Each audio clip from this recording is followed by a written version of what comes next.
नमस्कार, आप देख रहे हैं नेक्स्ट स्पिरिचुअल। मैं हूं आपके साथ प्रीति। चंद्रवंशी राजा पुलवा और स्वर्ग की अप्सरा उर्वशी की प्रेम कथा प्रचलित है। एक दिन उर्वशी धरती की यात्रा पर थी। धरती के वातावरण से उर्वशी मोहित हो गई। अपनी सखियों के साथ वो धरती पर कुछ समय व्यतीत करने के लिए रुक गई। उर्वशी जब पुनः स्वर्ग लौट रही थी तब रास्ते में एक राक्षस ने उसका अपहरण कर लिया। अपहरण करते वक्त उस समय वहां से राजा पुरुरवा भी गुजर रहे थे। उन्होंने इस घटना को देखा और वे अपने रथ से राक्षस के पीछे लग गए। युद्ध करने के बाद उन्होंने राक्षस से उर्वशी को बचा लिया। ये पहली बार था जब किसी मानव ने उर्वशी को स्पर्श किया था। उर्वशी पुरुरवा की तरफ आकर्षित हो गई और पुरुरवा भी स्वर्ग की अप्सरा को अपना दिल दे बैठे। लेकिन उर्वशी को पुनः स्वर्ग लौटना ही था। दोनों ने भरे मन से एक दूसरे को विदाई दी। जुदा होने के बाद दोनों के ही मन से एक दूसरे का ख्याल निकल नहीं रहा था। दोनों को अब जुदाई बर्दाश्त नहीं हो रही थी। एक बार स्वर्ग में एक प्रहसन का आयोजन किया गया। इस प्रहसन में उर्वशी को लक्ष्मी माता का किरदार निभाना था। किरदार निभाते हुए उर्वशी ने अपने प्रियतम के तौर पर भगवान विष्णु का नाम लेने की बजाय पुरुरवा का नाम ले लिया। ये देखकर नाटक को निर्देशित कर रहे भारत मुनि को क्रोध आ गया।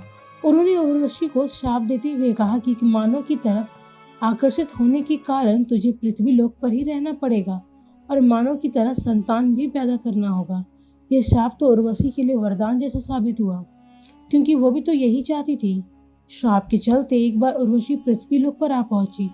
फिर वह पुरुरवा से मिली और अपने प्यार का इजहार किया। पुरुरवा ने उर्वशी के समक्ष विवाह का प्रस्ताव रखा, लेकिन उर्वशी ने उसके सामने 3 शर्तें रख दी। उर्वशी ने कहा कि मेरी पहली शर्त यह है कि आपको मेरी 2 बकरियों को हमेशा सुरक्षा करनी होगी।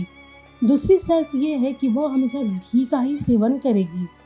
तीसरी शर्त यह है कि केवल शारीरिक संबंध बनाते वक्त ही वे दोनों एक दूसरे को निर्वस्त्र देख सकते हैं। पुरुरवा ने कहा, मुझे मंजूर है। फिर पुरुरवा का विवाह उर्वशी से हुआ। वे दोनों आनंद पूर्वक साथ रहने लगे।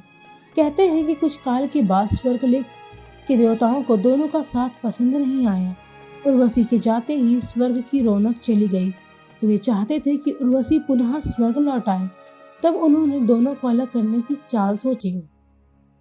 इस योजना के तहत एक रात उर्वशी की बकरियों को गंधर्वों ने चुरा लिया। शर्त के मुताबिक बकरियों की सुरक्षा की जिम्मेदारी पुरुरवा की थी। बकरी की आवाज सुनने पर उर्वशी ने पुरुरवा से बचाने को कहा। उस समय पुरुरवा निर्वस्त्र थे। वे जल्दबाजी में ही निर्वस्त्र ही बकरियों को बचाने के लिए दौड़ पड़े। इसी दौरान देवताओं ने स्वर्ग से बिजली चमकाकर उजाला कर दिया और दोनों ने एक दूसरे को निर्वस्त्र देख लिया। इस घटना से उर्वशी की शर्त टूट गई। इस शर्त के टूटते ही उर्वशी स्वर्गलोक के लिए रवाना हो गई। दोनों बेहद ही दुखी हो गए। हालांकि उर्वशी अपने साथ पुरुरवा अपने बच्चे को ले गई। कहते हैं कि बाद में उसने अपने बच्चे को पुरुरवा को सौंपने के लिए कुरुक्षेत्र के निकट बुलाया। हालांकि बाद के काल में भी उर्वशी कई घटनाक्रम की वजह से धरती पर आई और पुरुरवा से मिलती रही, जिसके चलते उनके और भी बहुत बच्चे हुए। उल्लेखनीय है कि पुरु के पिता का नाम बुध और माता का नाम इला था। बुध के माता पिता का नाम सोम और बृहस्पति था। पुरु को उर्वशी से आयु, वनायु, छतायु, नायु, गिमंत और अमावसी कानम नामक पुत्र प्राप्त हुए। अमावासी एवं वसु विशेष थे। अमावसु ने कान्यकुंज नामक नगर की नींव डाली और वहां का राजा बन गया। आयु का विवाह स्वरभानु की पुत्री प्रभा से हुआ, जिसके 5 पुत्र हुए।